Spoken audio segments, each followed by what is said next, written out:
क्या गोरखपुर में एक पारिवारिक विवाद अब इतना बढ़ चुका है कि एक शिक्षक अपने पूरे परिवार के साथ आत्मदाह की चेतावनी देने को मजबूर हो गए हैं। आखिर ऐसा क्या हुआ कि एक 6 साल के मासूम बच्चे का नाम भी मुकदमे में शामिल हो गया। इस पूरे मामले में कई गंभीर आरोप लगाए गए हैं, जिन पर अब सवाल भी उठ रहे हैं। आइए जानते हैं पूरा मामला विस्तार से। गोरखपुर जिले के खजनी ब्लॉक के बढ़नी गाँव निवासी शिक्षक सुभाष यादव ने बांसगांव थाने में तैनात एक दरोगा पर गंभीर आरोप लगाए हैं। शिक्षक का कहना है कि उनकी बहन की शिकायत के आधार पर बिना निष्पक्ष जाँच किए उनके परिवार के 3 लोगों के खिलाफ मुकदमा दर्ज कर दिया गया। इनमें स्वयं सुभाष यादव, उनकी पत्नी नेहा यादव और उनका मात्र 6 वर्ष का नाबालिग बेटा रुद्रांश भी शामिल है। शिक्षक का आरोप है कि पुलिस की कार्रवाई से उनका परिवार मानसिक रूप से बेहद परेशान है और इसी कारण उन्होंने पूरे परिवार के साथ आत्मदाह करने की चेतावनी दी है। सुभाष यादव के अनुसार विवाद की शुरुआत पैतृक जमीन से हुई। उनका कहना है कि उनके चाचा कुनई यादव ने अपने हिस्से की जमीन अपनी भतीजी अनीता यादव के नाम दान कर दी थी। हालांकि पूरे खेत का बंटवारा अभी तक नहीं हुआ है। शिक्षक का आरोप है कि हाल ही में उनकी बहन ने गाँव के नंदलाल यादव के साथ मिलकर खेत की मिट्टी की बिक्री करवाई। इस दौरान बिना मेड़बंदी के उनके हिस्से की जमीन से भी जरूरत से ज्यादा मिट्टी निकाल ली गई, जिससे उनका खेत खेती के योग्य नहीं बचा।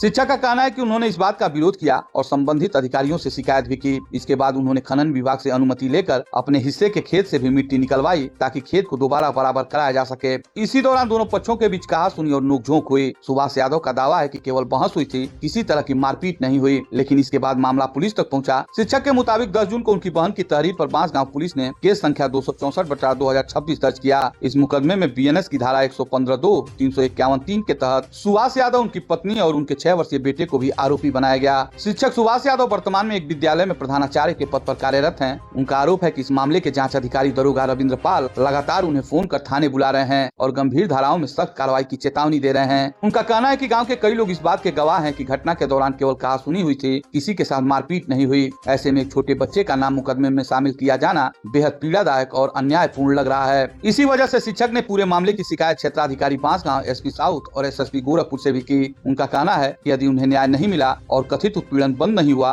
तो वह परिवार के साथ आत्मदाह जैसा कदम उठाने को मजबूर होंगे। प्राथमिक विद्यालय कसियारा में प्रधानाध्यापक पद पे कार्यरत हूँ। मेरी बहन में और मुझ में कुछ दिन पहले मिट्टी खनन को लेके विवाद हल्का फुल्का कहासुनी हुई और जिसको लेके वो थाने में गई और मेरे खिलाफ मेरे 6 साल के बच्चे पे और पत्नी की खिलाफ झूठा फर्जी मुकदमा दर्ज करा लिया। उसके बाद जो है दरोगा जी के पास मैं भी अपनी प्रार्थना पत्र लेके गया, लेकिन उन्होंने मेरे ऊपर कोई कार्रवाई नहीं की और मुझे जाने को कहा कि हो जाएगा, खत्म हो जाएगा। उसके बाद जो है बार बार दरोगा जी जो है मुझे प्रताड़ित करते हैं, फोन करके कहते हैं, विद्यालय में रहता हूं तो भी फोन करते हैं कि आइए थाने पे आइए। और मैं इतना प्रताड़ित और दुखी हो गया हूं कि मेरे 6 साल के बच्चे को भी अपराधी घोषित कर दिया गया और इतना दुखी हूं कि मैं पूरे परिवार के साथ में आत्मदाह कर लूंगा। इस चेतावनी के बाद मामला और अधिक गंभीर हो गया। उधर इस मामले में प्राथमिक शिक्षक संघ भी शिक्षक सुभाष यादव के समर्थन में सामने आया। संगठन के जिला संगठन मंत्री संतोष तिवारी ने कहा कि यदि उनके साथी के खिलाफ दर्ज मुकदमा समाप्त नहीं किया गया तो संगठन उच्च अधिकारियों से मुलाकात करेगा और आवश्यकता पड़ने पर विरोध प्रदर्शन भी करेगा। वहीं इस पूरे मामले पर क्षेत्राधिकारी बांसगांव अनुज कुमार सिंह का कहना है कि मुकदमा दर्ज होने के बाद जांच अधिकारी को कानून के अनुसार जांच और आवश्यक कार्रवाई करने का अधिकार होता है। फिलहाल मामले की जांच प्रक्रिया जारी है। अब इस पूरे मामले पर सभी की नजर इस बात पर टिकी है कि जांच में क्या तथ्य सामने आते हैं, शिक्षक द्वारा लगाए गए आरोप कितने सही साबित होते हैं और पुलिस प्रशासन इस संवेदनशील मामले में आगे क्या कदम उठाता है।